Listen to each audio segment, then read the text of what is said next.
Texas added more people last year than any other state in America. The headlines celebrate it constantly. The population boom. The job growth. The no income tax promise. But inside that bigger story, there are 10 cities where something very different is happening. Cities where the people who actually live there will tell you a version of Texas that the relocation ads never show. Where the cost of living has quietly caught up to what people were trying to escape. Where the infrastructure hasn't kept pace with the growth. Where the heat, the floods, the crime, or the economy have created a gap between what Texas promises and what it actually delivers on the ground. And the reason this matters right now is because hundreds of thousands of people are making major life decisions based on the Texas brand, not the Texas reality. So before we get into the list, understand this. Texas is still one of the most dynamic states in the country. But specific cities inside that state are dealing with specific problems that deserve honest conversation. This is that conversation. We are counting down 10 Texas cities where the reality is hard to ignore, starting with a place that most people would never expect to see on a list like this. Number 10 is a city that sits just outside one of the most celebrated metro areas in America, and yet its own residents have been dealing with a quality of life crisis that most outsiders know nothing about. Pasadena is a city of about 150,000 people in Harris County, sitting directly east of Houston along the Houston Ship Channel. For decades, Pasadena built its identity around the petrochemical industry. Refineries, chemical plants, industrial facilities that line the ship channel and employ tens of thousands of people across the region. And for a long time, that identity delivered. Stable jobs, affordable housing, working-class communities with real roots. But the city has been carrying a burden that rarely gets discussed when people talk about the Texas economic miracle. The air quality in Pasadena is among the worst in the state of Texas, and the state of Texas is not known for clean air to begin with. The industrial corridor that runs through the eastern edge of Houston and into Pasadena produces some of the highest concentrations of toxic air pollutants measured anywhere in the country. Benzene, butadiene, formaldehyde. These are not abstract environmental statistics. They show up in asthma rates, in cancer clusters, in the daily lived experience of residents who grew up breathing the same air their parents breathed. And here is the part that rarely gets mentioned in the Texas growth story. The median household income in Pasadena is around $48,000. Property crime runs significantly above the state average. The school district has faced persistent funding and performance challenges. And when a major storm hits the region, as it does with increasing regularity, Pasadena's older infrastructure and lower-income neighborhoods absorb damage at rates that take years to recover from. The city is not collapsing. There are good neighborhoods, good people, community institutions that matter. But Pasadena is what happens when industrial growth and residential communities share the same geography for 70 years without one of them ever getting the full attention it deserved. If you are considering relocating to the Houston metro area, the eastern suburbs are significantly cheaper than the western ones. Now you know one reason why. But Pasadena is at least connected to a massive metropolitan economy. The next city on this list doesn't have that safety net, and the problems it faces are compounding in ways that are starting to get national attention. Beaumont is a city of about 115,000 people in Jefferson County in deep southeast Texas, sitting roughly 85 miles east of Houston near the Louisiana border. Beaumont sits in what locals call the Golden Triangle along with Port Arthur and Orange, three industrial cities that have been economically tied to oil refining and petrochemical production for over a century. The Spindletop oil discovery in 1901 happened just south of Beaumont, and it changed American history. It created the modern petroleum industry. It built fortunes that shaped Texas. And it locked Beaumont into a single industry identity that has been slowly unraveling for decades. The population of Beaumont has been declining for years. It peaked somewhere around 130,000 and has been shrinking steadily as younger residents leave for Houston, Dallas, or out of state entirely. The poverty rate sits above 20%. The violent crime rate is consistently one of the highest in Texas, placing Beaumont among the most dangerous mid-sized cities in the state year after year. The median home price is low by Texas standards, which tells you something important about what the market thinks of the city's long-term prospects. Flood risk is severe and getting worse. Southeast Texas sits in one of the most flood-prone regions in the entire country. Hurricane Harvey in 2017 devastated the region. And the combination of aging drainage infrastructure, flat geography, and intensifying storm systems means flooding is not a once-in-a-generation event here. It is a recurring reality that affects property values, insurance costs, and the basic decision of whether to invest in a community long-term. Beaumont is not a city without hope. There are revitalization efforts, there is Lamar University, there are community leaders genuinely trying to bend the trajectory. But the headline numbers are hard to argue with, and people who are relocating to Texas for better opportunities are generally not landing in Beaumont. If you are finding this kind of honest analysis useful, consider subscribing right now. We cover these stories because people making major life decisions deserve accurate information, not just the promotional version. The next entry on this list is going to surprise you, because it is a city that most people associate with growth and opportunity, not with serious problems. Number 8 is Killeen, and the story here is more complicated than most. Killeen is a city of about 160,000 people in Bell County in central Texas, and it is home to Fort Cavazos, formerly known as Fort Hood, the largest active-duty armored military installation in the world. That presence gives Killeen a built-in economic engine that most cities would consider a gift. Stable federal employment, a constant population of military families, defense contractors, and the spending that comes with all of it. And yet Killeen consistently shows up on lists of cities with high crime rates, struggling schools, and economic fragility that seems inconsistent with its size. The violent crime rate in Killeen is significantly above the state and national average. Property crime is persistent. The transient nature of a military town creates real challenges. Families arrive, stay 2 or 3 years, and leave. That churn makes it hard to build the kind of deep community investment that stabilizes a city. Businesses know their customer base is temporary. Landlords know their tenants will rotate. The infrastructure of long-term civic investment is harder to build when nothing feels permanent. And here is the detail that makes Killeen's situation particularly striking.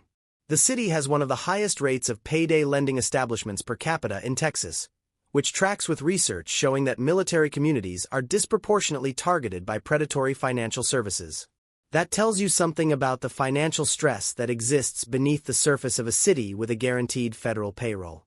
The schools have faced chronic underfunding challenges. Mental health resources are strained in a community that deals with the unique pressures of military life, including deployment, family separation, and the invisible wounds that come home with soldiers. Killeen is not a failed city. The presence of Fort Cavazos ensures a floor of economic activity that smaller cities would envy. But if you are considering moving here for civilian opportunity, the picture is more complicated than the city's military reputation suggests. Number 7 takes us to a city that has been in the national news for reasons that go beyond housing prices or crime statistics. And the story here involves a political decision that divided a state and left a community dealing with consequences that are still unfolding. Uvalde is a small city of about 16,000 people in Uvalde County in South Texas. Before May 2022, Uvalde was known as the honey capital of the world, a quiet agricultural community in the dry hills of southwest Texas, unremarkable to the outside world. Then 19 children and 2 teachers were killed at Robb Elementary School in the deadliest school shooting in Texas history. What happened after the shooting has become its own painful story. The law enforcement response that day, documented in detail by state investigators, revealed failures at multiple levels that are still being litigated both legally and in the court of public opinion. Officers waited in the hallway for over an hour. Children called 911 from inside classrooms. The timeline of decisions made and not made became a national story that lasted for months. For the community of Uvalde, the aftermath has been a prolonged trauma with no clean resolution. Families who lost children. Teachers who left the profession. A police chief who was initially placed on administrative leave. A city government that struggled to respond to both a grief-stricken community and national scrutiny simultaneously. The economic fabric of a small city carries these events differently than a large metro. Uvalde does not have the institutional resources to absorb the kind of sustained trauma that its residents have been living through. Grief counseling resources were overwhelmed. Long-term mental health support became a serious community need that the city's limited infrastructure was not built to handle. None of this makes Uvalde a place to avoid. The people there are resilient in ways that statistics cannot capture. But it is impossible to talk honestly about 10 Texas cities where reality is hard to ignore without including a community that is still in the middle of processing something this significant. Number 6 brings us back to economic pressures, but in a city that most people outside Texas have never heard of, despite the fact that its problems are representative of dozens of communities across the state. Laredo sits on the southern tip of Texas, directly on the U.S.-Mexico border, separated from the Mexican city of Nuevo Laredo by the Rio Grande. With a population of about 255,000, Laredo is the largest inland port of entry in the United States. More commercial trade crosses through Laredo than through any other land border crossing in the country. Hundreds of billions of dollars in goods move through this city every year. And yet Laredo consistently ranks among the poorest cities in America by median household income. The median income here is around $44,000 to $46,000 depending on the data source, which places it near the bottom of comparable-sized American cities. The poverty rate hovers around 30%. Child poverty rates are among the highest in Texas. And here is the contradiction that defines Laredo. All of that trade creates enormous economic activity, but the wealth generated by that activity flows primarily to corporations, logistics companies, and freight brokers headquartered elsewhere. The workers and families who live in Laredo have built their lives in a city where the economy runs at a massive scale, but the local benefit of that scale has never translated into broad prosperity. Heat is a compounding factor. Laredo is one of the hottest cities in the United States, with summer temperatures regularly exceeding 105 degrees and heat index values that push significantly higher. Power grid stress during peak summer demand is a real concern in a state where grid reliability has already become a major political issue. And the border reality adds layers of complexity that most cities never have to navigate. Immigration patterns, cartel activity in the neighboring Mexican city, federal law enforcement presence, and the political volatility around border policy all create an environment where governing a city requires managing forces entirely outside local control. This is the halfway point of our list, and we want to hear from you. If you have lived in or visited any of the cities we have covered so far, drop a comment below and tell us whether the reality matched your expectations. Your experience matters, and we read every single one. Number 5 is a city that was supposed to be a success story. And in many ways it still is. But beneath the growth statistics and the new development, there are fractures forming that long-time residents have been watching with growing concern. San Antonio is the second largest city in Texas, home to nearly 1.5 million people, the 7th largest city in the United States. Military bases, tourism anchored by the Alamo and the River Walk, a growing technology sector, and one of the most historically rich identities of any American city. San Antonio has a lot going for it. But it also has a poverty rate that sits around 18 to 20%, which is high for a city of its size and economic activity. Income inequality in San Antonio is significant. The north side of the city, where newer development and higher incomes concentrate, exists in sharp contrast to the south and west sides where generational poverty, underinvested schools, and limited economic mobility define daily life for a large portion of the population. Flooding is a serious and persistent infrastructure problem. The city sits in what is known as Flash Flood Alley, a geographic corridor through central Texas where rainfall can become catastrophic with very little warning. Infrastructure investment has not kept pace with population growth in many neighborhoods. And here is the economic detail that does not show up in the growth headlines. San Antonio has one of the lowest wages per capita of any major American city. The cost of living has been rising steadily, driven in part by the relocation pressure that has affected much of Texas, but wages in the local economy have not risen at the same rate. The result is a city where the experience of growth looks very different depending on which part of town you live in and which sector of the economy you work in. Number 4 is a city in West Texas that most of the country only pays attention to during oil booms and busts. Midland and its sister city Odessa sit in the heart of the Permian Basin, the most productive oil field in American history. When oil prices are high, these cities flood with workers, construction, temporary wealth, and the chaos that comes with rapid population influx. When oil prices drop, they drain just as fast. That boom-bust cycle is not a historical artifact. It is the ongoing lived reality of everyone who builds a life in the Permian Basin. Midland has one of the highest median incomes in Texas during boom periods because oil field workers earn significant wages. But it also has some of the worst traffic, some of the most overcrowded schools, some of the most strained housing markets of any city its size anywhere in the country during those same boom periods. Infrastructure simply cannot scale fast enough to absorb the growth. Roads deteriorate rapidly under heavy truck traffic. Housing supply cannot meet demand. Rents spike to levels that price out long-term residents. And then the cycle reverses. The workers leave. The tax base contracts. The city is left with infrastructure debt and a smaller population to pay for it. Odessa carries an additional burden.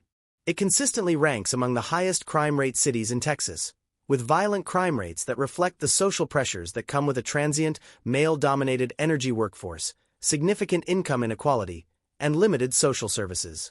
The Permian Basin is genuinely one of the most economically important regions in the world right now. But building a stable long-term life in Midland or Odessa requires understanding that you are tying your future to a commodity price that nobody controls. Number 3 on this list is a city that almost every Texan has an opinion about. Houston is the 4th largest city in the United States, the energy capital of the world, a global city with one of the most diverse populations of any American metro. And it is also a city with genuine, serious, structural problems that its size and economic power cannot fully mask.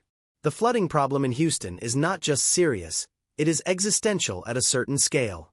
The city has no zoning laws, which is often celebrated as a symbol of Texas libertarian governance, but which also means that development has proceeded in floodplains, in drainage corridors, in areas that should never have had houses built on them.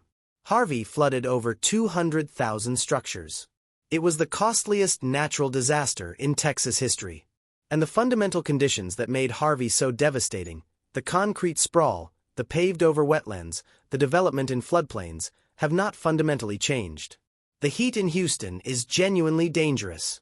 Combined with humidity that pushes heat index values above 110 degrees regularly in summer, outdoor work becomes a health risk, and cooling costs consume a significant portion of lower-income household budgets. Air quality is a serious concern in a city built around petrochemical processing. Traffic congestion is among the worst in the country despite massive highway investment over decades. And the infrastructure debt that comes with maintaining a city that sprawls across thousands of square miles is staggering. Houston is also a city of extraordinary resilience, extraordinary food, extraordinary economic energy. But the gap between the Houston that gets promoted and the Houston that lower-income residents experience is wide enough to deserve honest acknowledgement. If this kind of honest coverage of real American cities is something you find valuable, hit the like button right now. It helps more people find content that is actually trying to tell the truth. Number 2 is a city that has perhaps received more national media attention in the last 5 years than any other Texas city, and not all of it for the right reasons. Austin, the live music capital of the world, the tech hub, the culture magnet, the city that absorbed more transplants from California and New York than perhaps any other American city during the pandemic relocation wave. And now a city in the middle of a painful correction that is leaving many of those same transplants questioning what they moved for. Austin's home prices peaked in early 2022 at levels that genuinely shocked even people who had been watching the market closely. The median home price hit around $550,000 to $600,000 in the metro. Then the correction came, and it came hard. Austin has recorded some of the steepest home price declines of any major American metro. Some neighborhoods have seen values fall 15 to 20% from peak. Condo markets have been hit harder. The tech layoffs that swept through the sector in 2023 and 2024 hit Austin particularly because the city had staked so much of its identity on being the alternative Silicon Valley. People who bought at peak prices with tech salaries that no longer exist are now sitting in homes worth less than what they paid with monthly costs that no longer make sense given their income. The traffic situation in Austin is genuinely one of the worst in the country relative to the city's size. Infrastructure investment has not kept pace with population growth. The homeless population grew dramatically during the growth years and has remained a visible and contentious civic issue. Property taxes in Austin are among the highest in Texas, which in a state with no income tax is how local government funds itself, and those taxes have tracked closely with the inflated valuations of the boom years. The city is still vibrant. The music is still real. The food scene is still exceptional. But the version of Austin that was sold to hundreds of thousands of new residents between 2019 and 2022 was priced at levels the underlying economy could not sustainably support, and the correction has been proving that point clearly. Which brings us to number 1 on this list. And this one is going to require a slightly different kind of conversation, because the city at the top is not struggling in the way that most of the other cities on this list are struggling. Dallas is the third largest city in Texas, the core of a metroplex of nearly 8 million people, an economic powerhouse, a corporate headquarters magnet, and a city that keeps growing in ways that impress even skeptics. And yet Dallas is number 1 on this list because the reality of Dallas is harder to ignore than anywhere else in the state for a specific reason. Dallas has one of the highest concentrations of extreme wealth and extreme poverty of any American city. The gap between the most affluent neighborhoods in North Dallas and the most impoverished neighborhoods in South Dallas is one of the starkest urban divides in the entire country. It is not a subtle gap. It is measurable in school quality, in life expectancy, in grocery store access, in infrastructure investment, in the physical condition of the streets and sidewalks. Southern Dallas has been promised investment, revitalization, and economic inclusion for decades. The promises have come from every political direction, through every economic cycle.